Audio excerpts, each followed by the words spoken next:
good afternoon for us here in Asia. What's next? Every so often, we find ourselves at this crossroads, a powerful moment when we have full freedom to choose. Right from the very start, I've seen how she has been able to really crystallize things and make things clearer to all of us. So, without further ado, may I now call on our beloved sister, Denise Lawrence. It's wonderful to be with you all this afternoon. Morning for me, afternoon for you. So what is next? I think what I would like to talk about is how much the circumstances of the present time are calling upon all of us, whether we have been in spiritual practice for a long time or a short time, or whether we are not in this particular spiritual practice, but everyone is on a journey and everyone is a spiritual being. And so the component of spirituality within individuals is awakening, I think, very powerfully. I think that someone who has been doing a spiritual practice for a long time is being prepared for something, and you may not know what it is, but a time comes when whatever you are prepared for presents itself to you and says, okay, it's time now. You have to shift into this next state and condition and perform your task that you have been prepared for. And I think there may be quite a few people who feel something like this. I certainly do. What we're also seeing, I'm sure everybody pays attention to the news, and even if you can't get much news, there's many things on social media and internet where you can see that things in terms of nature are shifting very dramatically, actually. Politically, things are becoming quite intense in different parts of the world. And so this feeling of that we are about to enter into a phase of very tangible change. Big change has been talked about for a long, long time. And those who have been aware about it have been following it, watching it externally and also internally, and seeing, okay, so now what is going on? Because I think this word, what's next, is a little bit similar to the question, what is going on? And you may have inside your being every so often, when you are sitting quiet, maybe being a bit contemplative and feeling the energies of the world, the changes, the intensification of things, you may be asking yourself, I really want to know what's going on. What is going on? And this is a kind of invocation that you are saying to the universe, okay, now let me know what's going on, because I need to know. And that may be because you are called to participate. Of course, all of us are participants in history, but when there is a very big change in the world, then you are part of it no matter what. You can be in the thick of it or on the periphery, but you are part of it no matter what. So, looking at this question a little more closely, what's next? I think that what's next is going to be different for different individuals. Definitely, there are big changes, big shifts happening. You may change your location. There are many people who are finding themselves through different reasons, maybe as refugees, maybe just changing your place, but there is some kind of geographical change that is happening for many people. And when you change geographically, you're also changing relationships, you're changing circumstances. You may be changing to a very different part of the planet where the weather is different, the time zone is different, and so on, which means that some part of your destiny is starting up and another part of your destiny is finished. And so you go to another place for a different aspect of your destiny. And it may also be that you don't change geographically, but you change relationships. You may leave a relationship. You may begin a relationship. You may leave one job, begin a different job. You may be out of a job and suddenly in a job, or in a job and suddenly out of a job. But my feeling is that a lot of people are experiencing quite enormous changes, and these changes demand something from the self, from yourself, from myself. And so I think one very important aspect of considering this question, what's next, is how well have I been prepared? How well have I prepared myself for an unknown eventuality, which may be right here? So looking at the self means looking at your power. And I have mentioned a few times about this idea of coming into your power. So I think what's next is everything to do with coming into your power. And maybe what has gone on so far is the process of preparing yourself for emerging as the empowered individual. For some people, it means going through a healing.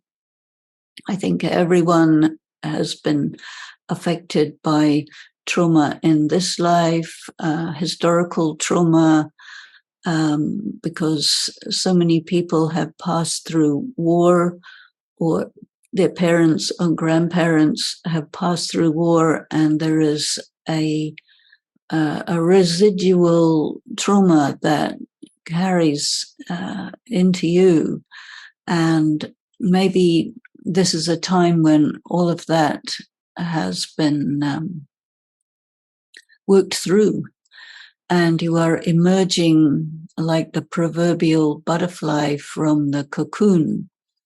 To me, many years of spiritual practice is comparable to being in a cocoon where there is a metamorphosis that happens. And a cocoon is a circumstance that you may be in for a long time, but there is nothing that is forever. This is one of the great sayings of the Bhagavad Gita, that whatever the circumstances are that you are in, they will finish and it will become something else. So I think also that many of us may be emerging from a cocoon, and you go into the cocoon as a caterpillar and you come out as a butterfly, which looks extremely different from the caterpillar. And what has been going on while you have been in the cocoon or while you have been getting prepared is changes that are very deep, that are very extraordinary, that change your sense of self, that change your quality as a human being.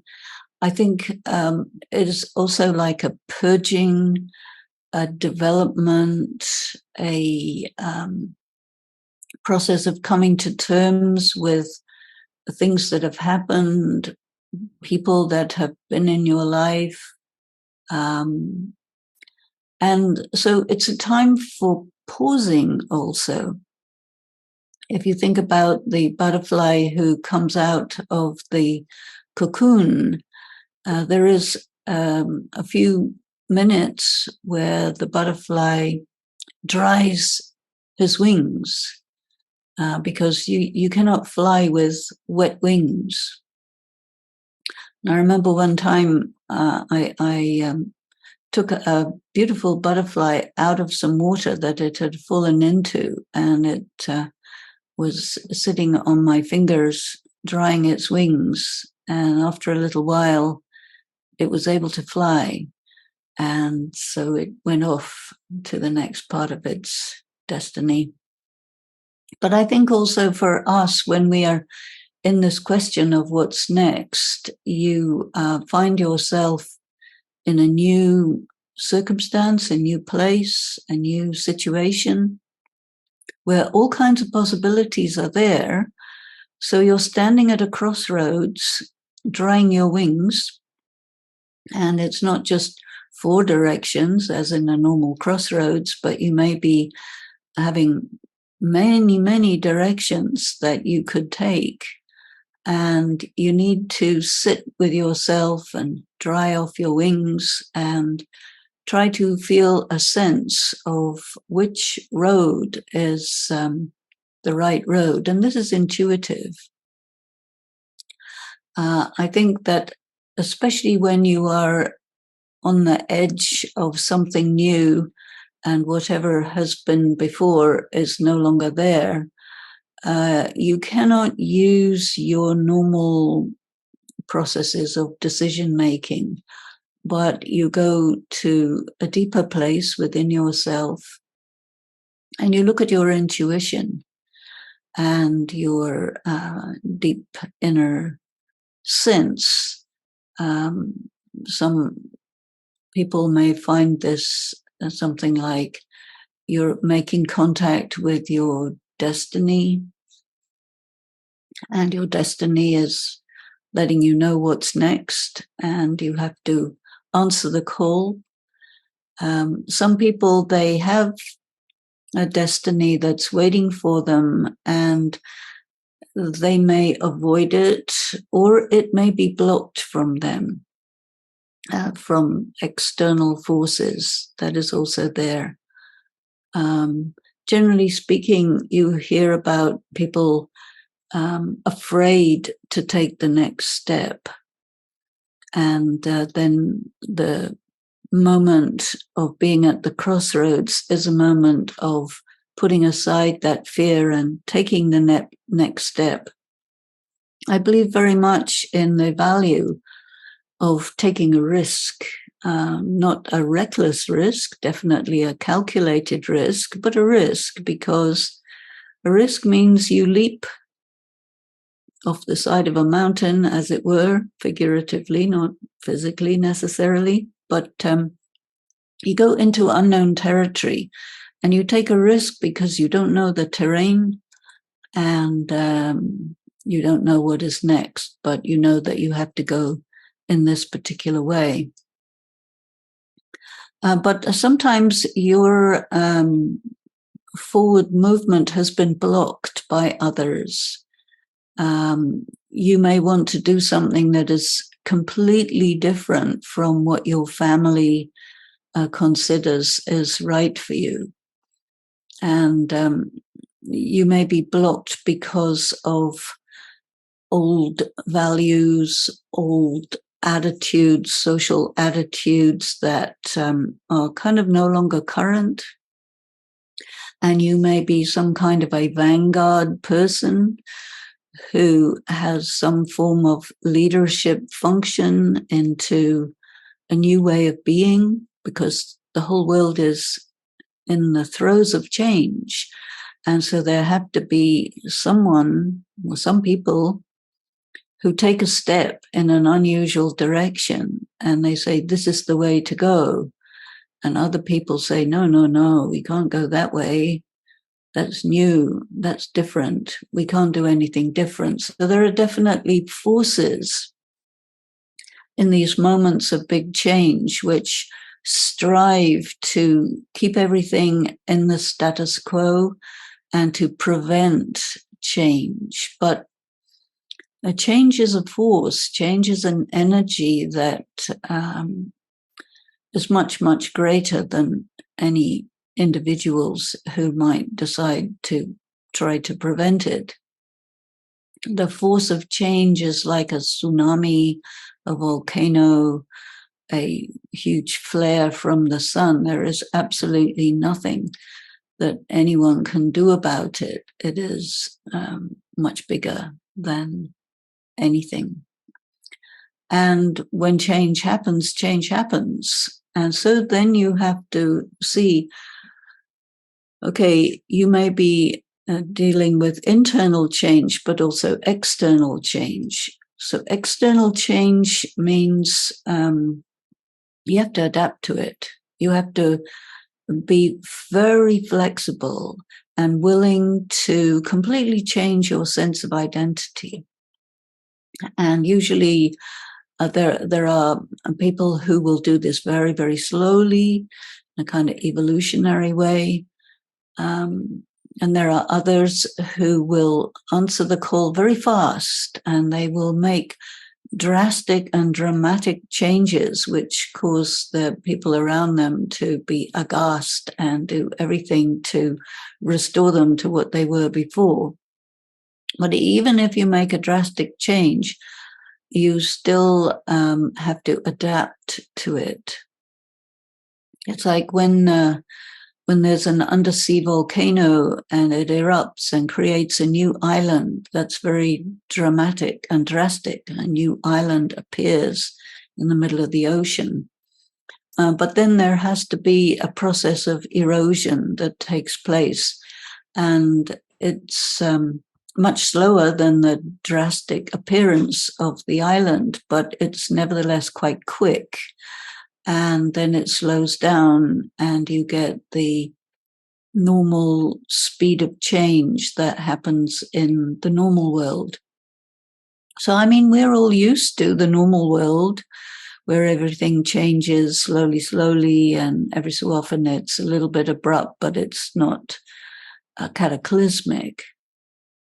But when you are in a time of great change, which has been anticipated for a long, long time, but which hasn't arrived, then sometimes people stop anticipating it, or they revert back to the usual situation. They may be in denial. But when the forces of change start to rumble a little loud and shift things around a little abruptly, people say, what's going on?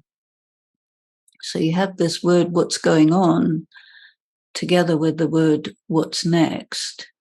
And what's going on is a word that you express when you feel that things that are happening around you are not in the normal scheme of things. And, in terms of climate change, it's been pretty intense this last couple of years. And this year is very intense. In every part of the world, there is big heat, big rain, earthquakes, volcanoes, and people are saying, what's going on?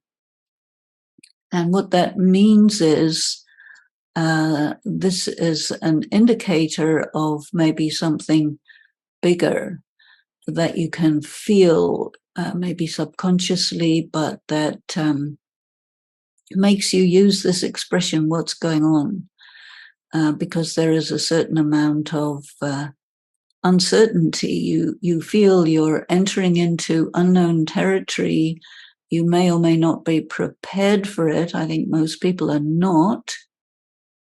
But there are a lot of people who have been developing themselves spiritually, who've been feeling the need to look at their spiritual life, who want to meditate, who want to study, who want to understand the angle of what's going on, not just from a material point of view, but also from a spiritual point of view, because the spiritual refers to the inner self, which is also the real self, the inside, the immortal, the spirit, the soul.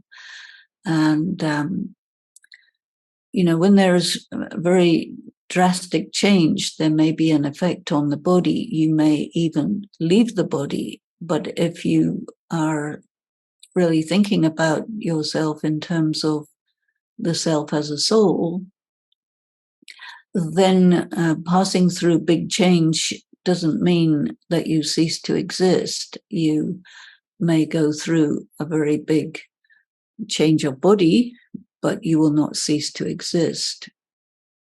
And there are many people who have lost their lives in the natural calamities that have been going on. Not huge numbers, but the largest numbers of deaths are connected with people doing risky journeys, like as a refugee or in a part of the world where there's war going on. So there's a lot of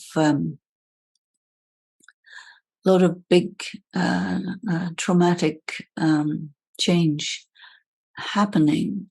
People are suddenly ejected from their countries, their houses are carried away by a storm, and then it gets too hot or too cold. And so general life becomes very difficult, and you're not ready for it. You don't know how to manage it.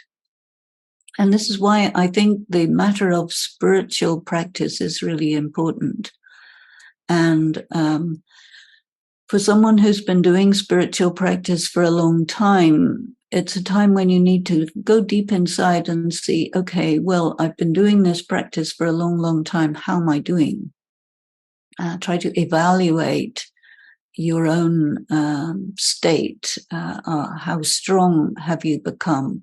How flexible have you become? Have you become free from false ego? Have you understood yourself in such a way that you can let go of prejudices that may have been part of your upbringing? Are you free from gender bias, religious prejudice, race prejudice? Because when the world is changing, then all of these structures that are based on social attitudes that keep the society a certain way, it may not necessarily be the best way, but it's the way it has been for a long time. And maybe there are big social changes that are about to come. And all of these things are asking us to go back to the essence of what it means to be a human being, and our relationship with each other, our relationship with the forces of nature, because they're definitely making themselves felt and known. We've lived in a world where it's always assumed that the human being is the master of nature and dominates nature. But then we come to a point where nature says, okay, I have been providing you with everything you need for food, for shelter, for a stable environment, and so on. But you have you have taken more than you need. You have caused damage. You have caused damage to each other because you became greedy or arrogant or whatever. And so now I will show you who's in charge. And that may come as a bit of a shock to those who thought that they can dominate the forces of nature and that they don't need to make the effort to live in balance and harmony with nature. So this is a big change. There are people, I think probably minority of people for whom these things are really important, and such people are considered a bit wacky. But when nature says, I will show you who's in charge, then those who haven't paid attention will find themselves much more destabilized than those who have paid attention. Then also, when you have questions like what's going on and what's next, whenever humanity is completely unable to come up with an answer, especially when there is difficulty, hardship, uncertainty, there's a tendency to turn the attention to God, to a higher power, to a higher energy, and look for answers there. And I think that there's also quite a lot more of this going on at the moment. And when you do that, of course, you do it in the context of the society and religion and culture that you are familiar with. And one of the things that we are very aware about in the world today with the vast human population is that cultures are butting up against each other. There is clash of culture. There's clash of religion. There is a reduced ability to live in harmony with those who have different beliefs and different practices. And the group, which is the dominant group in any particular area, wants to assert that they are the dominant one, and they want to prevent any other one from taking any kind of position or coming into any kind of power, because resources are getting less, space is getting less, access to food, water, electricity, other kinds of power sources like gasoline and so on.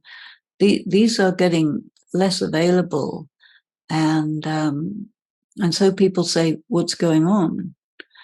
And then, as you start to get a good idea of what's going on, then you say, "Okay, what's next?" And you will make some sort of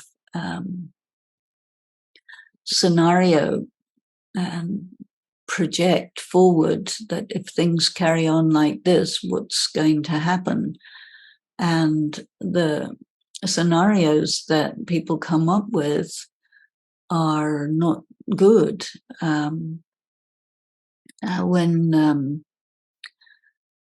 the movement of the winds and the waters of the ocean are no longer going how they have been for thousands of years, then it means all of a sudden a warm place becomes a cold place, a dry place becomes a wet place, and you do not know how to handle it. And so you start to look for answers in the spiritual realm.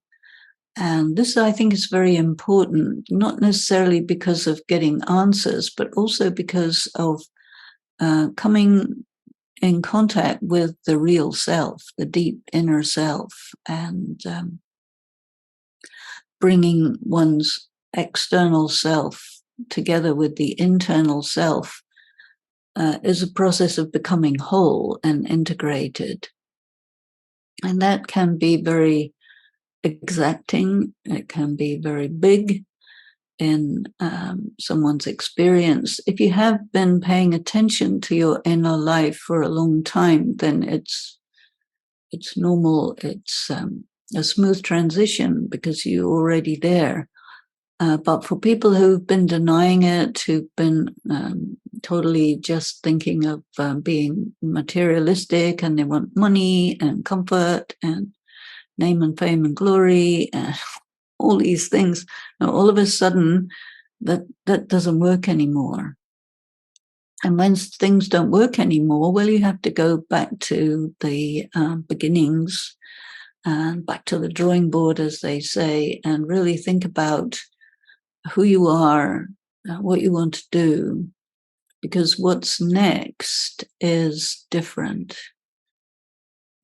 So that means being willing to live in a world that is different, being willing to live in a way that is different. Maybe you need to simplify your life. Maybe you need to give more attention to your relationships with others, your relationship with yourself.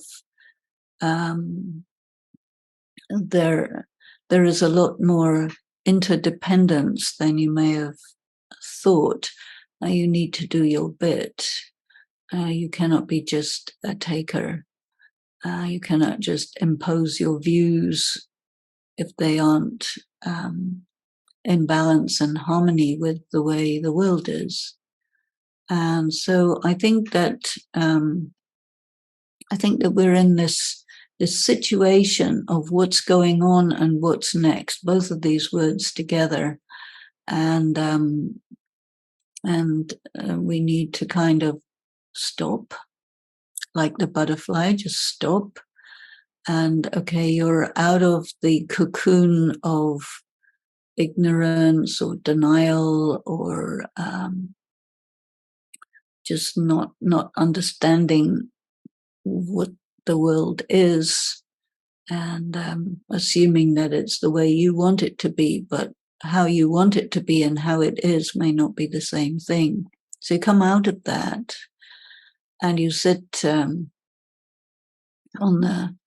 the branch next to your opened up cocoon and have a look and see what are the roads that are opening up in front of you before you take off and fly in a particular direction.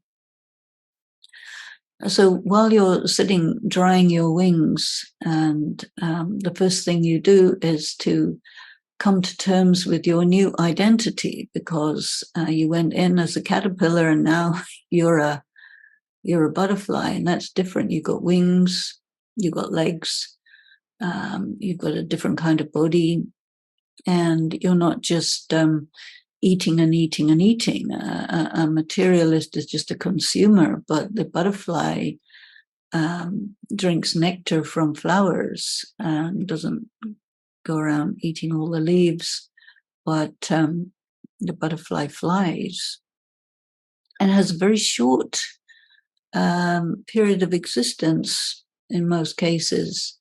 Some butterflies, they need to migrate and travel very far, so they have great strength that a caterpillar doesn't have. So you need to sit with your new sense of identity and come to terms with it, get used to it, and what are your new capabilities and capacities as you find the new me. And the old me has fallen away, and you can't reassume the old body or the old self. You cannot become a chrysalis after you've come out of it. You cannot become a caterpillar. That's over. That's gone. And now you have to be what you are. And whatever the protection of the chrysalis or the comfort of the caterpillar who just chomps, eats all day, doesn't really know anything other than being a consumer. Whereas the butterfly flies is in the air, dancing, being beautiful, and zooming around in a manner that is unusual. You see if you can catch a butterfly is not so easy because they fly in all sorts of different directions that are not the way you normally think. So your thinking has changed. How you do things, why you do things is changing. So sitting with your new identity means that gradually you get a sense of, okay, who am I? And the next question comes, what will I do? Because we're always in action. And there are times for pauses like this. Who am I? You pause to get a sense of who you have become. But then the next question is, okay, what will I do? And I think this is also what's next is about for each and every individual is what will I do in view of the changes in me, in view of the changes in circumstances, in view of the fact that you see a larger picture and the butterfly flies in the air and the caterpillar is just sitting on a leaf chomping away. And so the perspective of the butterfly is much larger because he's in the air and he sees a much bigger horizon. So I think what's next is very much to do with seeing the bigger picture of the world and taking into consideration things that you thought maybe are nothing to do with you, but now you understand that you are part and parcel of a greater whole. And this requires something different of you. So sitting, getting a sense of your identity also means getting a sense of your purpose, a sense of your role. Maybe your values will change. So all that needs for you to sit and think while your wings are drying and you're getting ready for your flight into a world where you see everything from a higher perspective. So I think I will stop now and hand it back to Sister Ellen, and you may have some questions. And let's think about these things for a minute. Thank you very much, Sister Denise. It's been really a beautiful afternoon listening to you. Just how would that be with these dramatic changes that's happening right now in the world? Sister, please expand on how to draw out our spiritual power. The way I see things is that over the course of time is a big circle, and time means deterioration, but it also means eternity and immortality. So something has to happen in the wheel of time for it to be regenerated so that our immortality can be perpetuated. And this is something that is very mysterious, but I think something that we are slowly coming to understand. And that is that the regeneration of the world, the regeneration of the soul is something that occurs at the time of massive change. And this means that whenever we encounter a time of massive change, it's also a signal for us to turn within and go deep. Because when we go very deep inside, then we touch our own spirit and we become aware that, I, the spirit, have become depleted and I need to get restored. And that means that the energy of the soul has to be restored from a source. You cannot restore yourself. If you are empty, you cannot fill up, because filling up comes from somewhere that's full. And this is where I think that what happens when you go deep within and you go, sometimes, I mean, certainly my experience, when you're looking for this kind of source that can replenish you, then you go outside the normal world, outside the known world, and that's when you encounter a presence that is above and beyond the material world. And this is your source. It is from here that you replenish yourself. And so people call this, sometimes they call it energy, or they call it God, or they call it the universe, or there are different names for this that people have applied. And I will call it God because for me, this is not just an energy, but this is a being. And this is not a human being, but this is a being. And this is a being that contains the amount of energy, or more than enough energy, to replenish all the depleted energy of all souls and of matter itself. So this is a huge, gigantic, extraordinary power.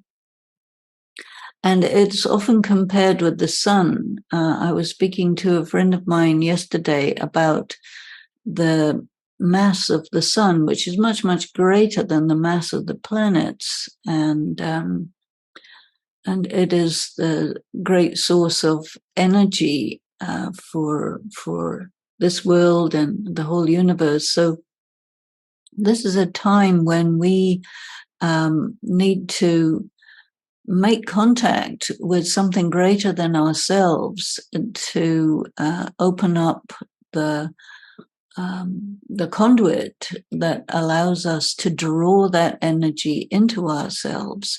And this needs to be our focus of attention, our highest priority, actually.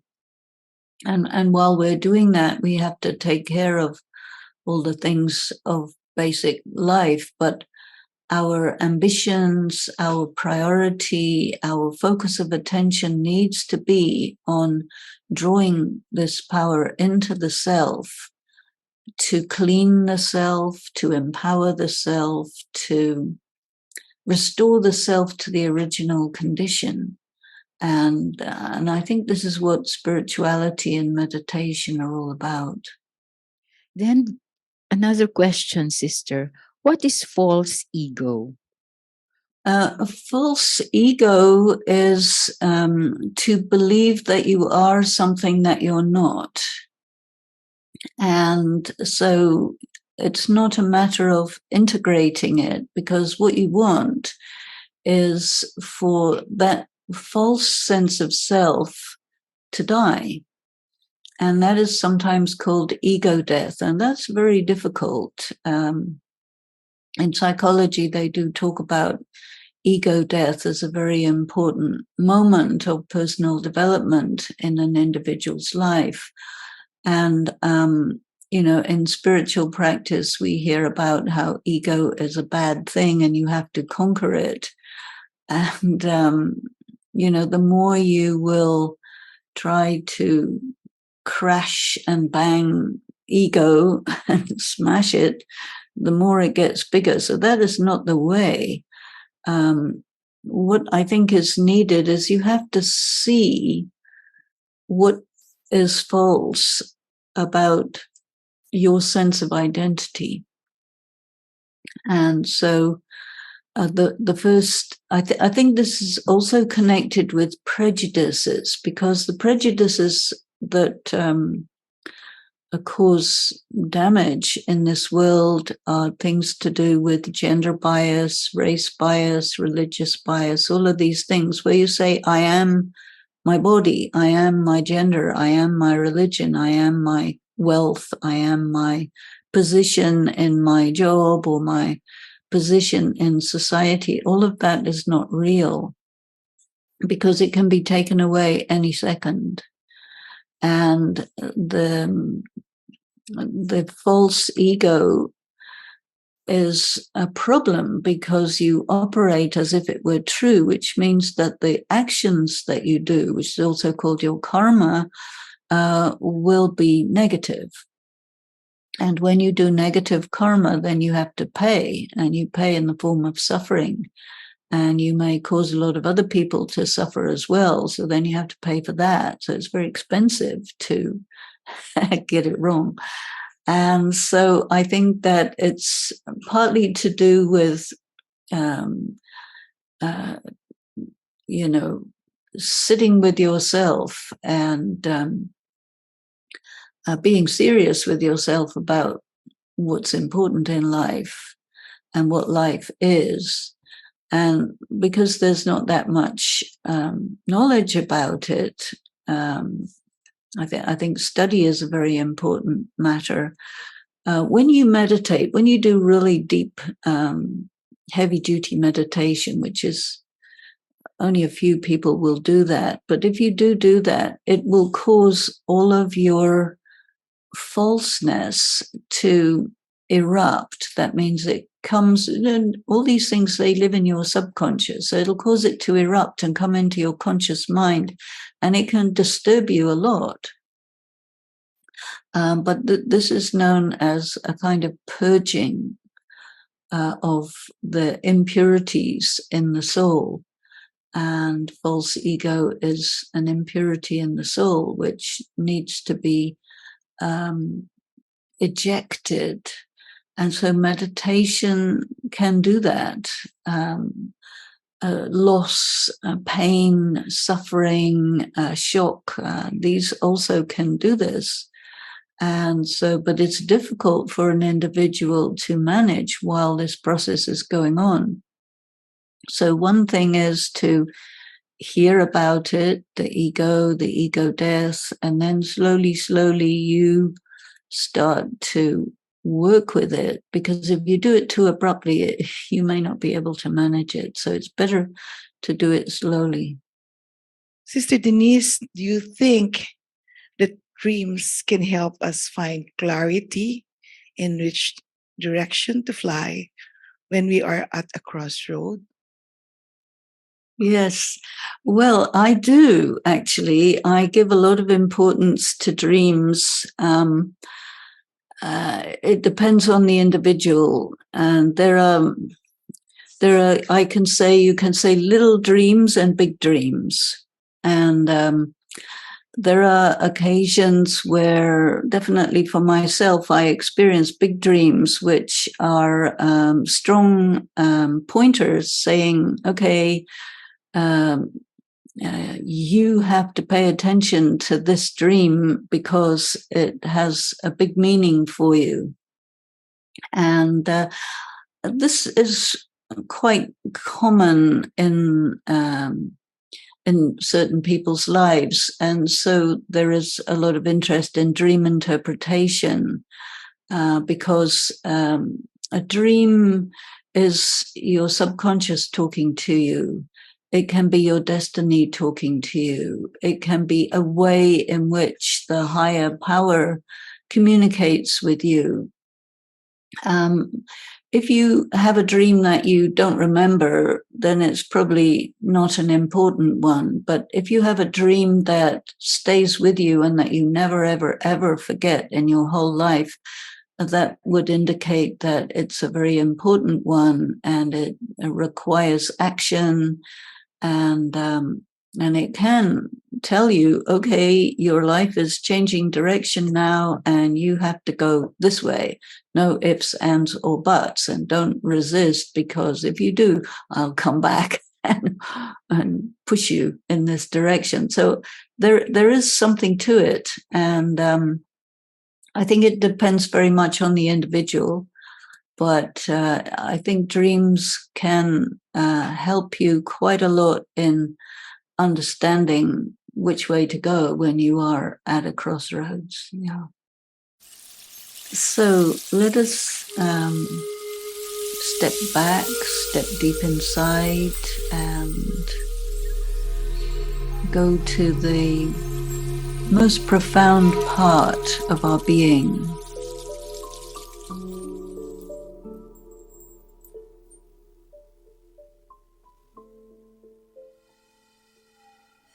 Let us become quiet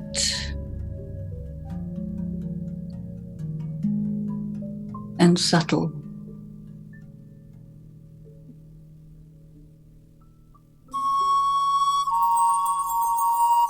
Let us shift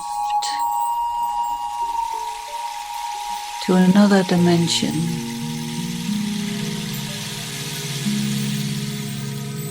an inner dimension, where everything feels lighter, less solid.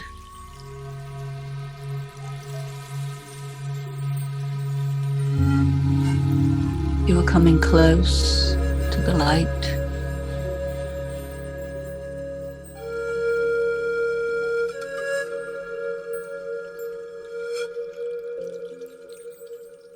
You become more still.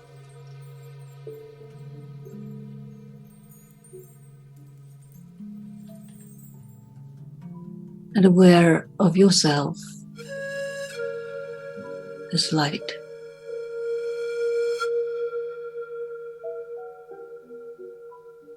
You are light.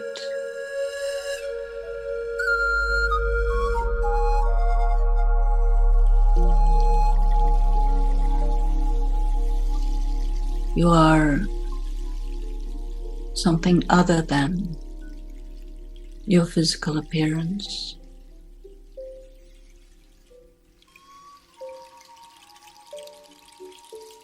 You are a spiritual being.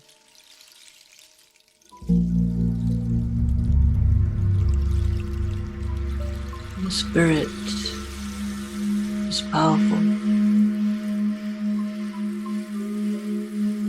indestructible.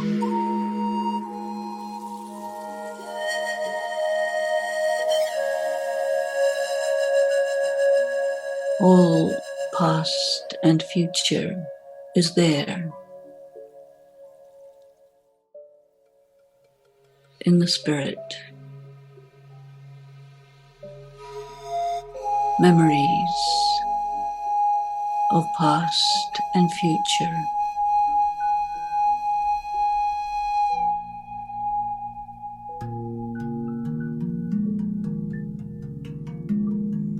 You are at a point in the timeline of eternity where the end and the beginning come together.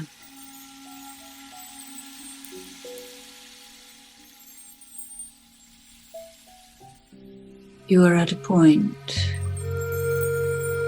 of letting go of many things.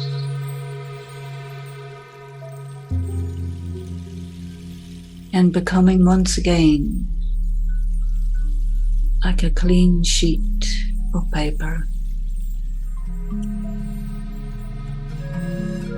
for your destiny to be rewritten from the beginning.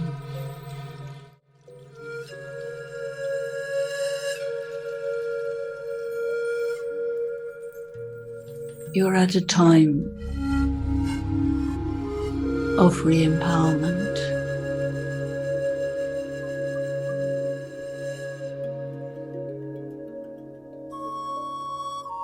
You are at a time of the death of the old and the birth of something new and extraordinary.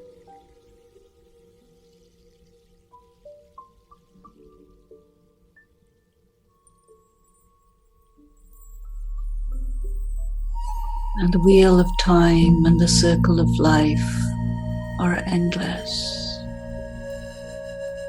You are also endless.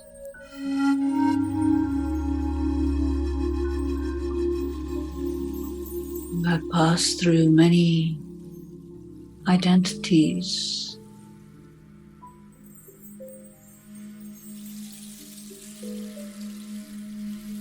You have been in many places with many people.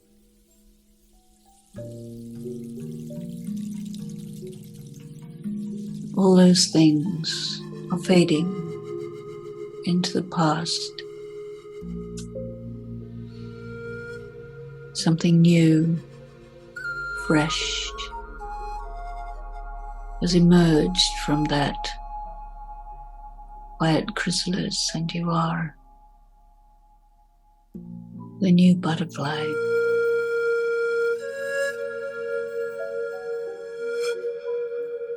And just emerged, getting used to a new sense of self. A new me has taken birth.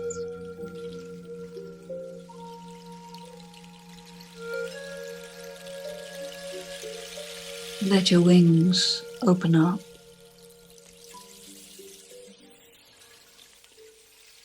to reveal your colors and the patterns of your being in all its glory.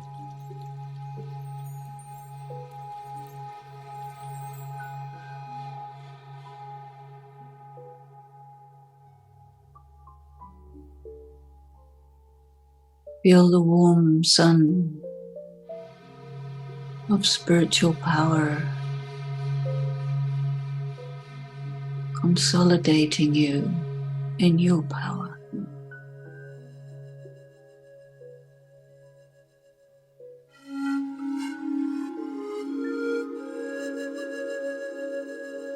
Standing at the crossroads, you have a sense of which road to take.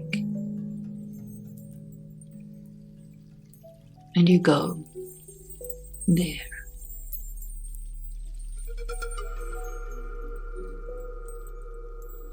Let yourself gently return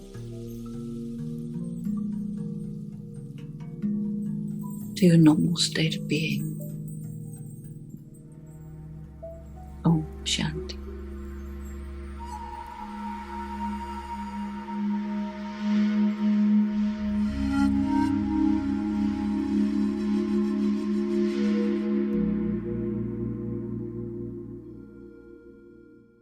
Thank you very much once again, Sister Denise, for such a heartwarming and really awakening time we had with you again.